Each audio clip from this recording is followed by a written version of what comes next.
Welcome to NarrativeNook audio tales where enchanted stories come to life. If you enjoy our stories, please subscribe, like and share to support our channel. Enjoy listening. Slowly the car stopped in the parking lot near the commercial area. Aubrey held Sonia's arm closely as they left the parking lot. While shopping around, Aubrey didn't mention Lucian at all. It was as if she had let go of their marriage. It was already nearing noon when they came out of the shopping mall with many bags in their hands. I booked a table at a restaurant with good reviews on the internet. I think you'll like it, Aubrey proposed smilingly. Although Sonia didn't verbally respond, Aubrey took it as an affirmation. Since the restaurant wasn't around the commercial area, they headed toward the parking lot to get their car. Shockingly, a car emerged and sped toward them as soon as they arrived at the parking lot entrance. They were startled for a while and quickly stepped aside to make way. Initially, they thought the car would leave the parking lot in seconds. However, before they could steady themselves, the car turned around and sped toward them. As they had retreated to a corner, they had no way to avoid it. Sonia was traumatized and the bags fell from her hands to the floor. Meanwhile, Aubrey also gaped in shock. Sonia instinctively closed her eyes as the car sped toward them at lightning speed. Suddenly, Aubrey's cracked voice rang in her ears. "Mrs. Farwell, watch out." The next moment, Aubrey grabbed her arm and pushed her away. Sonia didn't have time to react to it and stumbled a few steps before she steadied herself. Her mind had gone blank and thus she couldn't process what had happened earlier. When someone shrieked in pain, she finally came to her senses and opened her eyes. The car barely screeched to a halt and had already turned sideways. Beside the car, the pale-faced Aubrey lay on the floor with a hand on her shoulder. She could tell that she likely suffered great pain. "Aubrey!" Sonia hastily came up to Aubrey to check up on her. "Does it hurt? I'll call an ambulance now." With a grim expression, Aubrey smiled at Sonia and replied, "I'm relieved because you're fine. Anyway, there's no need to call an ambulance. I think my injury isn't serious. Don't worry." With that, Aubrey held Sonia's arm to try to get up. Nonetheless, she didn't realize she couldn't move her injured arm. She collapsed once she wanted to stand up and her face turned paler. Sonia carefully helped her up. Looking at her injured arm, Sonia said heartbreakingly, "I think your bone might be broken. Alas, it all happened because of me. The car wouldn't have hit you if you didn't save me." Holding her injured arm, Aubrey almost couldn't speak due to the pain. Then, she glanced sideways at the car and mustered up her energy to ask, "Hey, you've hit someone. Why haven't you come out and apologize?" Since the parking lot was quiet, her weak voice echoed throughout the area. Sonia came to her senses once Aubrey finished and gazed at the driver's seat. Just as she wanted to say something, the driver slowly started the car. Instantly, a glint of fear flashed across her face. However, the car turned around, sped toward the entrance of the parking lot to flee the scene, and disappeared before Sonia could react to it. When Sonia wanted to call the police, Aubrey held the former's arm and murmured, "Mrs. Farwell, is my arm broken?" Aubrey's eyes were bloodshot, probably because she was in pain. Therefore, Sonia ignored the hit-and-run driver and supported Aubrey into the car to drive her to the hospital. When they were on the way to the hospital, Sonia quickly called Lucian. Soon, Lucian answered the phone and asked, "Mom, did something come up? Please contact the hospital for me. We almost got into a serious car accident just now. Aubrey's arm got injured when she saved me." Lucian agreed to it right away. After that, Sonia called Gina and Samuel to inform them about what happened to Aubrey. They nervously asked her for the hospital's name before ending the call. Lucian was always efficient. A doctor was already waiting at the entrance when Sonia and Aubrey arrived at the hospital. "Mrs. Farwell, Ms. Pearson, please come with me." After briefly checking up on Aubrey's injury, the doctor led them to his department upstairs. With a pale face, Aubrey supported her arm for the doctor to examine. Despite the pain, she thought it was worth it because she did it for Sonia. After all, Sonia's feelings of guilt and gratitude were written all over her face. After the incident that day, Aubrey believed Sonia would unconditionally side with her. During the checkup, Lucian, Gina, and Samuel also arrived. "Mom, are you all right?" Lucian scanned Sonia from head to toe as soon as he saw her standing near the door. Sonia still felt unsettled and worried about Aubrey. With a gloomy look, she shook her head and replied, "Since Aubrey pushed me away, I'm safe." However, Aubrey got injured. Once Sonia finished, Aubrey's grumbling was heard, probably because the doctor touched her wound during the checkup. Sonia couldn't help but feel heartbroken, as if she was experiencing the pain. Meanwhile, Gina and Samuel were like cats on a hot tin roof because they hadn't seen their daughter. Upon hearing Aubrey's grumble, Gina couldn't help but ask Sonia what happened. Sonia's face looked gloomier once she recalled the incident in the parking lot. "When Aubrey and I were walking to the parking lot, a car seemingly lost control and was about to hit us. Aubrey managed to push me away but was hit by it." Before Gina and Samuel wanted to dwell on it, Lucian interrupted, "Where is the driver?" Sonia frowned and replied, "He fled the scene." Everyone was shocked to hear that. Feeling furious, Gina stood at the door with her hands on her waist. How could the driver run away after hitting someone? "Did you report it to the police? He must be arrested and punished." To her surprise, Sonia shook her head in embarrassment. She was too occupied with admitting Aubrey to the hospital and didn't have time to report to the police. In the meantime, Lucian frowned and glanced at Gina and Samuel with a glint of suspicion. He could tell that they knew nothing about the incident. Besides, Gina was infuriated and yelled that the authorities had to arrest the driver. After a while, Lucian looked away and said in a deep voice, "Leave it to me. No worries." Whether the driver did it intentionally or not, he would not let him off the hook. Then Lucian nodded at the elders and walked to a corner to call Caden.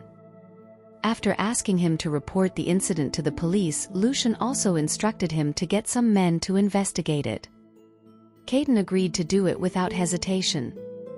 Aubrey's checkup had completed after Lucian finished assigning everything.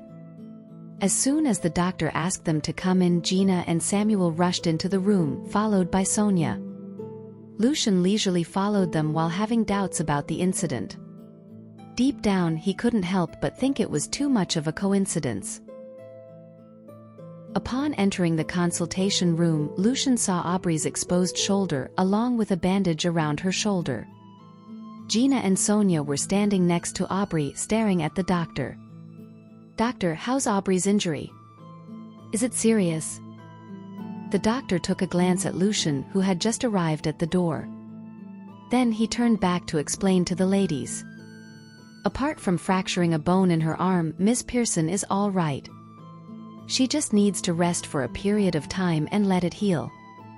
By the way, there's quite a bit of abrasion on her shoulder and some wounds are slightly deep.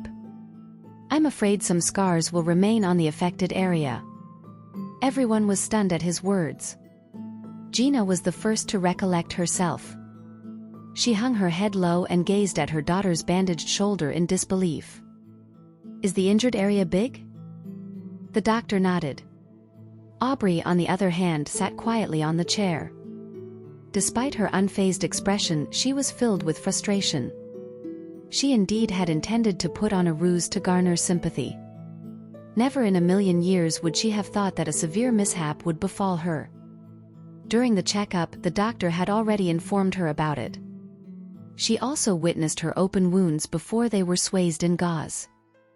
It was a downright ghastly sight.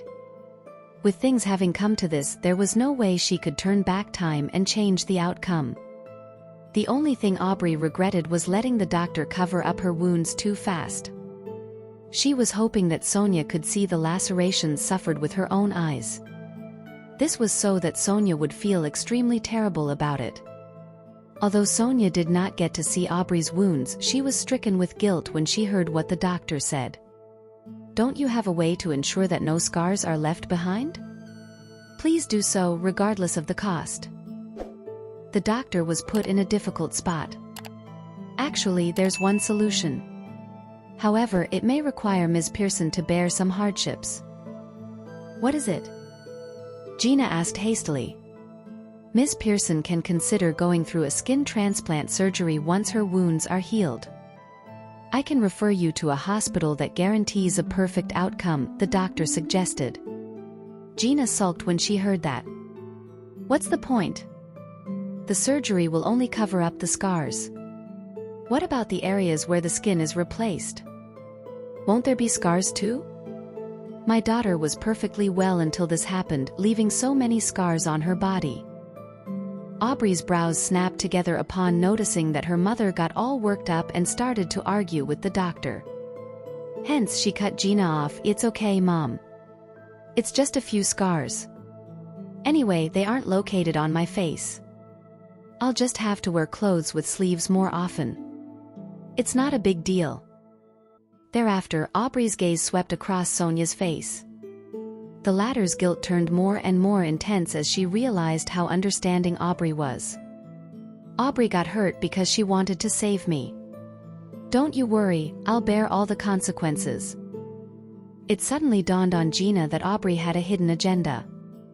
Immediately she played along by putting on a sorrowful expression and lamented.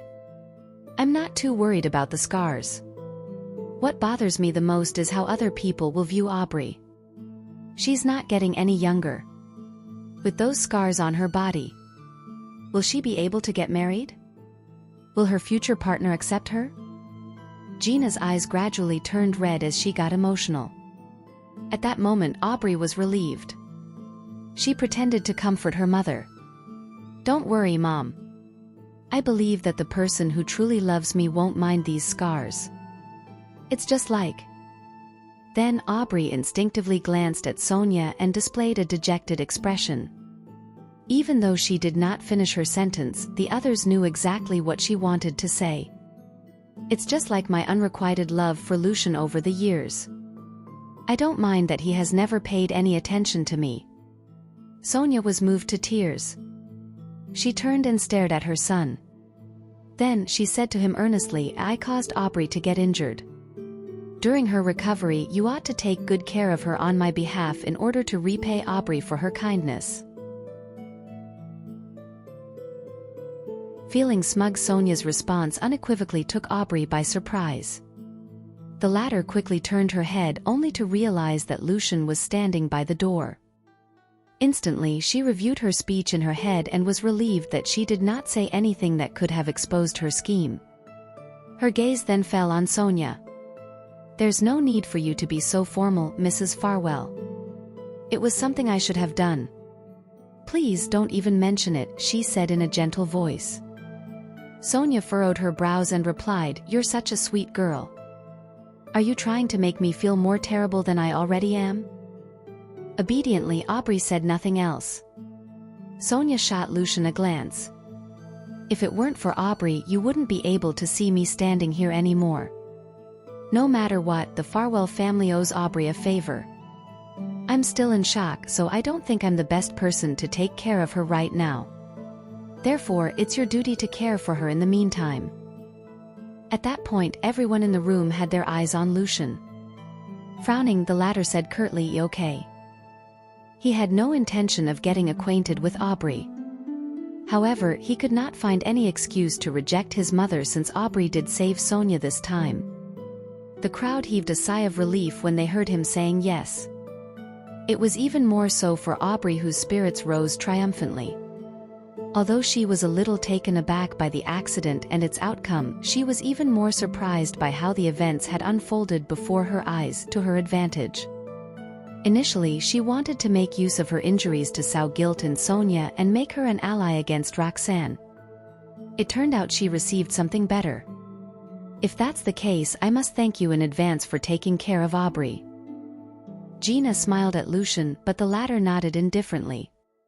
Right then, an awkward expression settled upon Aubrey's face. Lucian, I know that you're still upset with me because of Essie, and you'd hate to have anything to do with me. Don't worry, I won't trouble you unless it's absolutely necessary. As soon as Aubrey said that, Sonia cast a disapproving look at her. Go ahead and tell Lucian whenever you're unwell or if you feel any discomfort. Let him take good care of you during this time. If you aren't troubling him, I'd feel bad and think that you are refusing my good intentions." Aubrey pretended to be in a dilemma. Upon mulling it over, Sonia said to her son, "I suggest that you come over to the hospital to be with Aubrey after work each day. Whenever I'm free, I'll drop by to keep her company too." When Lucian heard that, his gaze darkened slightly. The atmosphere froze for several seconds before he broke the silence and gave his response in the affirmative. "All right." Aubrey was delighted. She did not expect Lucian to agree so quickly. After snapping back to her senses, she tried to suppress her overwhelming joy and put on a guilty face. "Thanks, Lucian." The man nodded his head without uttering a single word to her. Aubrey could tell that he was forced to do so. Yet she did not mind it. In the coming days, Lucian will be all mine in the ward as per Mrs. Farwell's instruction. In other words, he won't have time to meet up with that batch. Aubrey's heart swelled with an indescribable sense of happiness at that thought. Then they carried on with a brief discussion to determine some matters about Aubrey's recovery journey. The doctor gave her some reminders before urging her to proceed with the admission procedures right away. Instead of waiting for an instruction to be given, Lucian volunteered to carry out the task. "I'll do that." With that, he turned around and left the room. He could not bear Aubrey's presence any longer. Once the admission procedures were completed, Lucian went to meet the director and requested the best arrangement for Aubrey, as per Sonia's expectations. When he was done with all the paperwork, Lucian strode toward the ward. He received a call from Caden the moment he was about to open the door. So he stopped in his tracks and answered. "What is it? Is the driver caught?" With a grim expression, Caden reported some updates. "Mr. Farwell, we've checked all the footage from nearby surveillance cameras, but to no avail. That driver hid very well. We have a hard time trying to identify his face. We caught a few suspects, but we couldn't put the finger on anyone." Lucian's eyes dimmed when he heard that. "What about the police?"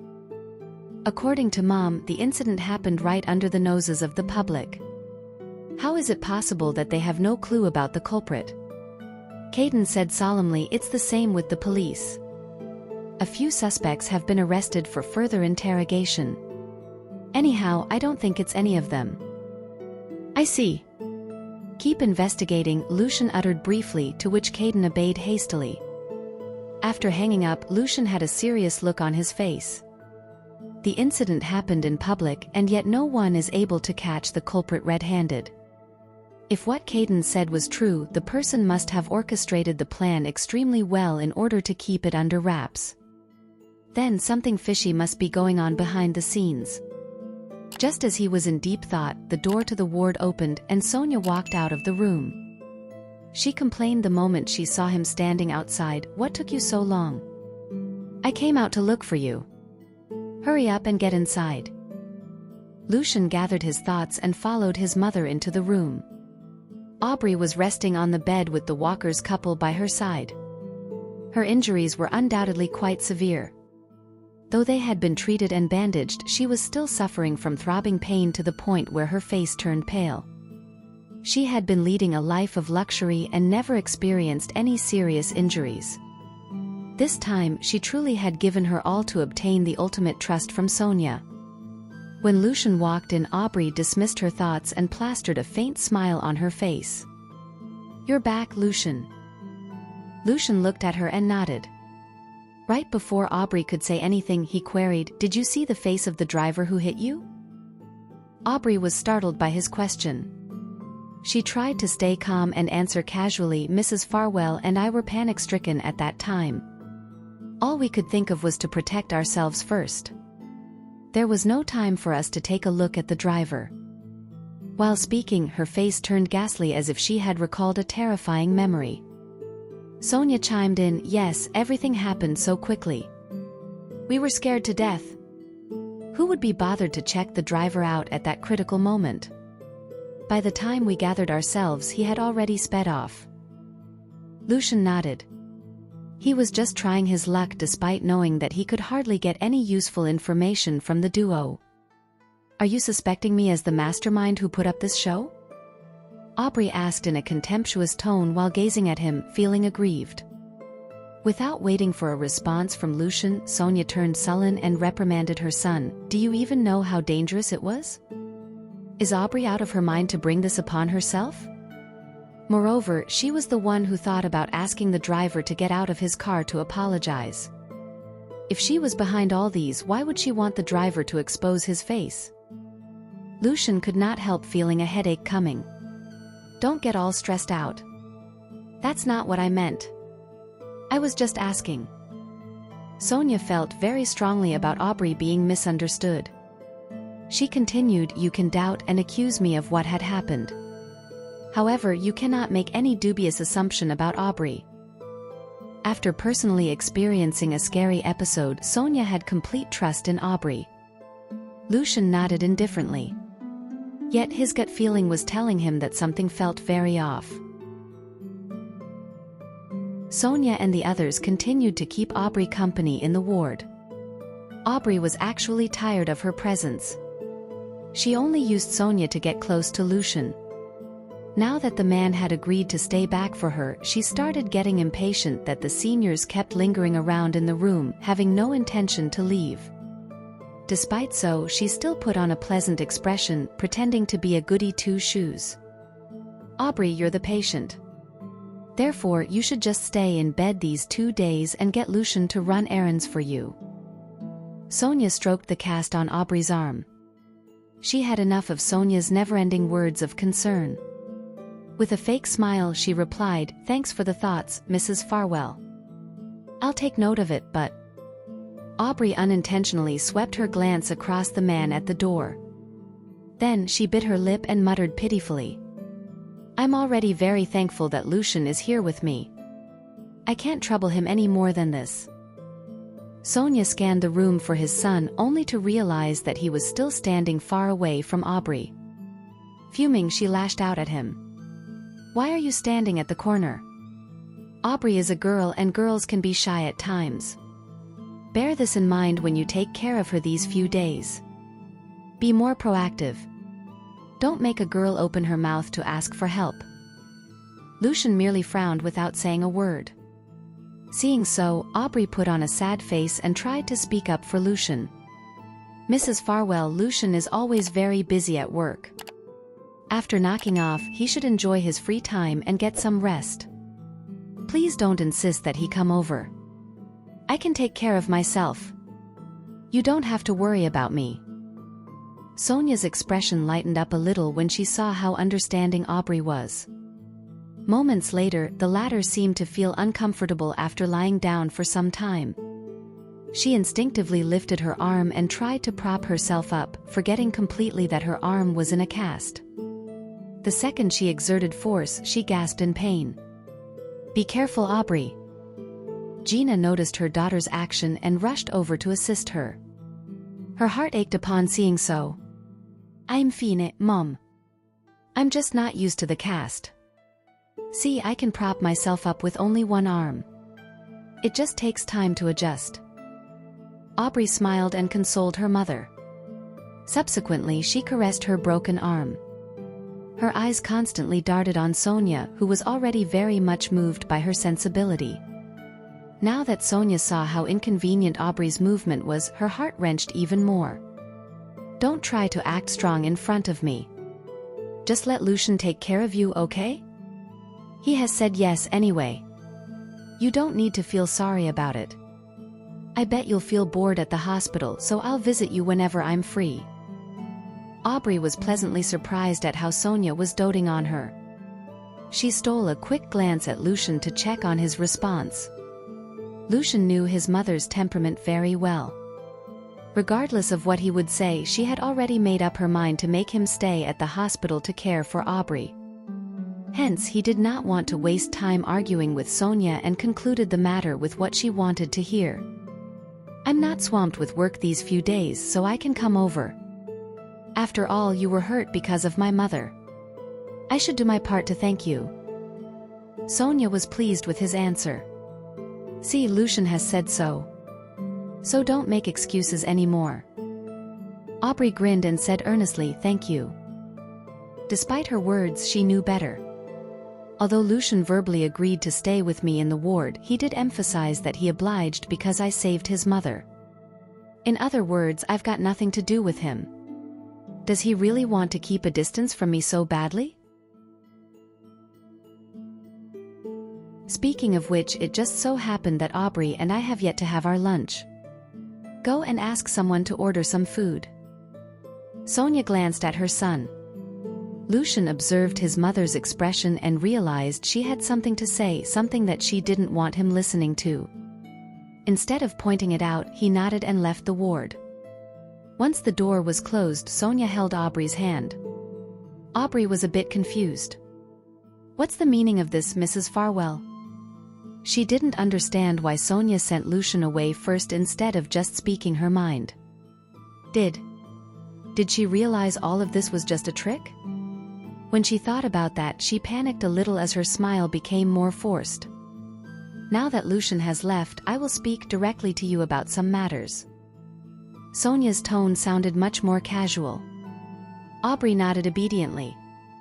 Go ahead. You can probably understand what I'm trying to do. It's not that it has to be Lucian who takes care of you. Even a nurse can do a better job than him. I asked him to take care of you because I want you two to use the opportunity to resolve any misunderstandings between you two. After all, both of you were in love for years, and he isn't a cold-hearted person. Upon hearing that, Aubrey was stunned for a second before taking a deep breath and smiling. I know. Thank you for your kindness, Mrs. Farwell. I'll use this opportunity to do so. Sonia nodded. However, Lucian grew up in a life of luxury, so he may not know how to care for someone that well. Therefore, it may be difficult for you during this period. In response, Aubrey shook her head and smiled at Sonia. I don't think it'll be difficult since I'm easy to take care of. As long as I can stay with Lucian, I'll be very happy. She didn't need Lucian to take very good care of her. I just need him to stop meeting that batch. Sonia didn't know what Aubrey was thinking, which was why she was touched by how much the younger woman loved her son. Good girl. Aside from you, I don't know who else deserves the position of Mrs. Farwell in the future. You flatter me, Mrs. Farwell. Aubrey lowered her eyes shyly. I just hope that Lucian won't resent me because of those misunderstandings. As for other things, I don't have the nerve to think about it. Sonia sighed. What a good girl. Why can't my son see this? Why does he only think about that Roxanne? Thankfully, I'm still around. I'll never let that woman step into the Farwell family. It was as though a storm was brewing in Aubrey's heart as she lowered her head. It seems like Sonia has made her decision about who's going to be her daughter-in-law. With Lucian trapped by my side, there's no way he'll have time to meet with that batch. If Charles and the others work harder, we'll be able to figure out the biological father of those bastard children. If that happens, Roxanne will be doomed. Both women were about to speak to each other further when they heard a set of footsteps outside of the ward. Sonia cleared her throat, adjusted her mood, and asked about Aubrey's injury. Aubrey played along as well. It was pretty obvious to Lucian what happened between the two of them soon after he entered the ward and glanced at them. Clearly they spoke of something else when he left. However, because they didn't want him to know, he wasn't going to question them about it either. He strolled to the side of the bed and put the lunchbox on the table. As though she was fulfilling what she said before, after Sonia ate lunch, she left. I'm feeling a little tired, so I'll return to rest now. Lucian will stay and take care of you. Then she turned to her son. The company shouldn't have any important matters during this period. Lucian nodded indifferently. I'll leave Aubrey in your care. Take good care of her. She further reminded him of Aubrey's condition again before leaving. Seeing Sonia leaving, Gina and her husband left as well. The only people left in the ward were Aubrey and Lucian. The atmosphere was awkward. Aubrey dug her nails into her palm as displeasure filled her heart. It was because Lucian treated her more coldly than he did in the past. He didn't even want to look at her. It's all because of that B*TCH. She disrupted my year's worth of work and caused Lucian and me to grow apart. Then, as she tried to find things to talk about, his voice entered her ears. If you need anything, just call me. I'll stay outside. E glanced at her coldly and prepared to spend time on the couch outside. Because of his mother's order, he transferred Aubrey to the best ward in the hospital. There were 2 rooms in the ward. The one inside was where the patient was staying in. It had a bed, a drawer, and a few chairs for the patient's visiting family members to sit on. Plenty of electrical appliances and ornaments were found inside the room. The decorations gave the room a cozy feeling. There was a couch and a long table outside that room. It looked more like a living room, and it was decorated as though it was a hotel room. While there would be a wall separating Lucian and Aubrey if he went outside, it wouldn't hinder his ability to take care of her. However, from Aubrey's perspective, she thought he simply didn't want to look at her any longer. Realizing that, displeasure flashed across her eyes. She put on a pitiful facade and called for Lucian, who had already arrived at the exit, in a small volume. Are you still blaming me, Lucian? He stopped and turned back to glance at her indifferently. Upon meeting his line of sight, she bit her lip, lowered her head, and apologized. I really did do everything I could for Essie. If there was something she wanted and I could give it to her, I did my best to do so. Yet Essie still disliked me for reasons I still don't know. When she finished, she looked at him self-deprecatingly. Additionally, problems kept popping up lately. Even though the past 6 years had been relatively peaceful, for some reason, trouble kept finding Essie because of me. I've reflected on my actions and I realize I haven't been patient enough with her. It's my fault. If you blame me, I won't retort it either. And if you want to cancel the engagement, I have no reason to change your mind. I hope you won't treat me this coldly for the sake of our years of friendship. She said all that with a genuine tone. Lucian's eyes darkened as he listened to her words with furrowed eyebrows. As she saw his attitude mellowing, Aubrey's expression became even more sincere. After all, we've been friends for many years. Even if we can't become husband and wife, I still don't want to lose you as a friend. If Essie doesn't like me, then I won't visit her as often. I just hope you'll treat me like how you did before, since I've never mistreated you. Silence filled the room when she finished. She stared at him carefully. Moments later, Lucian spuka. I'll think about it. In the end, he still chose to sit outside. Because of Sonia's order, Lucian spent his time in Aubrey's ward after he got off work for the next few days. As for Sonia herself, she visited Aubrey on time every day. Although it would be more appropriate to say she was there to check if Lucian was taking care of Aubrey. How is he taking care of you? Sonia asked with a caring smile, since Lucian was still at work. Aubrey lowered her eyes shyly. Quite well. Seeing her like that made Sonia relax. Sonia comforted, I told you that Lucian isn't a cold-hearted person. Both of you share a relationship that has lasted for years after all. He'll always see you. Aubrey pursed her lips and smiled, though she felt a pang of irony in her heart. Lucian's attitude toward her did change for the better, but it was only because she said she hoped they could both still be friends. And so, he treated her as nothing more than a normal friend. However, she wasn't satisfied with that. What she really wanted was to be his wife. On the other side, Roxanne's job at the research institute had been going smoothly. As the collaboration had been underway for quite a while, the research institute staff were eventually able to keep up with her pace. Additionally, with Colby's help, work was no longer as busy as it initially was. It was the morning during the weekend. Archie and Benny played with Lego bricks after breakfast. Their mother was sick not too long ago, and every time they played with Lego bricks, they would think about their little sister. So they weren't very enthusiastic while playing with those bricks. The model that they had finished halfway through still hadn't been completed yet. Currently they were sitting on the carpet. The speed at which they were playing with Lego bricks was a lot slower. Roxanne sat on the couch and stared at the children. She could see that they weren't energetic and she could guess why, but she didn't know how to comfort them. There was no way she could get back with Lucian. If his future wife isn't Aubrey, maybe I wouldn't have needed to distance myself from Essie. However, that person just has to be Aubrey, and I can tell how much she detests me. I've always said that children are innocent, yet their relationship has been affected by the matters of us adults. I can't help but feel guilty about this. Now that I think about it, I hadn't brought them to play outside ever since I came back here, aside from the times when they asked me to do it. When her train of thought ended there, she managed to come up with a remedy and approached the children. How about we play outside today, darlings?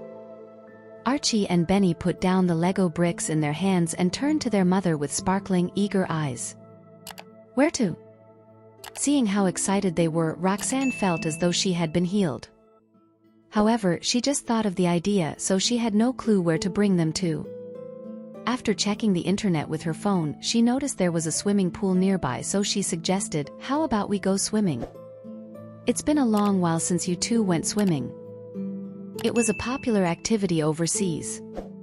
Additionally, she was worried their bodies might get weak, so she had already sent them to swimming lessons before. In fact, she would often take them to practice strengthening their bodies. The boys hesitated. You just recovered not too long ago, Mommy. What if you catch a cold? They were really worried about their mother after she fell ill twice. Roxanne didn't know her falling ill affected Archie and Benny that much. For a few moments she was at a loss for words. Thinking back, these two have been with me ever since they were born. In their eyes, I'm probably a superhero who always takes care of them and protects them. They had never seen me being that sick twice before. I suppose it's only natural that they are spooked. The silence lasted for a while before she patted their heads with a complicated feeling. I'm glad you two are concerned about me. Since both of you are afraid I'll catch a cold, I can just stay on land and watch you swim. The boys glanced at each other, hesitated for a few seconds, and nodded obediently. Roxanne smiled with relief. After she packed things up with the children, they went to the swimming pool by car. Thinking that they might visit often, she registered to be a member there. It was a swimming pool in the Mansion District, so the environment inside was serene. The area was pretty big too. Because it was the weekend, there were a lot of people inside. Nevertheless, it wasn't overly cramped, and the pool water was so clean that one could see the bottom. The pool was split into two areas, the adult area and the children's area. Archie and Benny were pretty skilled at swimming, and there wasn't that kind of distinction overseas, so she let the boys swim with the adults. The crowd's attention was immediately drawn to the two cute children swimming in the pool. They were amazed by how well the boys could swim. Roxanne sat at the side eating snacks and drinking. She kept her eyes on the children as she snacked. While she didn't plan to swim, she was at a swimming pool, so she still changed into a swimsuit. It wasn't very revealing, but it definitely did show her figure well. She sat cross-legged, relaxed. A smile was seen on her face as she watched her boys swimming in the pool. Her focus was placed entirely on the children. Suddenly, the voice of a greasy man entered her ears. Hello, gorgeous. May I ask what's your name? When Roxanne returned to her senses, she subconsciously studied the man. The man only wore a pair of swimming pants. He had an acceptable figure, but his expression was unsettling. Sensing Roxanne's line of sight, the man narcissistically posed in different ways and introduced himself. I'm the fitness instructor of a nearby gym. If you're interested, I can teach you a thing or two. She smiled distantly. Thanks, but I'm not interested. The man stared at her white, slender legs greedily and stubbornly continued. If you're not interested in fitness, there's something else. Before he could finish, a child's voice rang in his ears. Leave my mommy alone." When the boys saw a man suddenly standing next to their mother, they immediately got out of the swimming pool and ran toward her. Then they glared fiercely at the man, who was much taller and stronger than them. The man's expression changed upon seeing the children. "You have children?"